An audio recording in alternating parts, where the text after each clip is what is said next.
Greater Noida से बड़ी खबर है। आईटीएस कॉलेज की कंप्यूटर लैब में शदीद आग की खबर है। लाखों रुपए के कंप्यूटर और कीमती सामान जलकर राख हो गए हैं। शॉर्ट सर्किट की वजह से कंप्यूटर लैब में आग लगी है। आग बुझाने की कोशिशें जारी हैं। नॉलेज पार्क कोतवाल इलाके के आईटीएस कॉलेज में ये आग लगी है। तस्वीर आप देख सकते हैं इस हादसे की अपने टीवी स्क्रीन पर।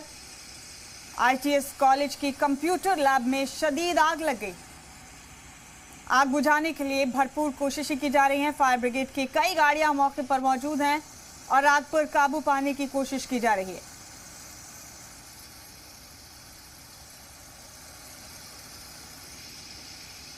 बड़ा अपडेट इस वक्त का आप अपने टीवी स्क्रीन पर देख रहे हैं। ग्रेटर नोएडा से बड़ी खबर इस वक्त की आपको बता रहे हैं। आईटीएस कॉलेज के कंप्यूटर लैब में शदीद आग लग गई है। तस्वीर इसी हादसे की आप अपने टीवी स्क्रीन पर देख रहे हैं। लाखों रुपए के कंप्यूटर और कीमती सामान इस हादसे में जलकर राख हो गया है। आपको बता दें कि आग बताया जा रहा है कि शॉर्ट सर्किट की वजह से लगी है। ग्रेटर नोएडा में आईटीएस कॉलेज की कंप्यूटर लैब की तस्वीर है जो आप देख रहे हैं इस वक्त अपने टीवी स्क्रीन पर। कंप्यूटर लैब में आग लग गई है और आग बुझाने की कोशिशें मुसलसल जारी।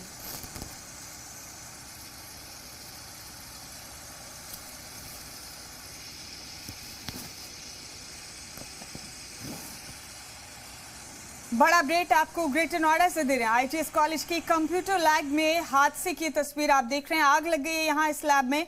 बताया जा रहा है कि शॉर्ट सर्किट की वजह से आग लगी है।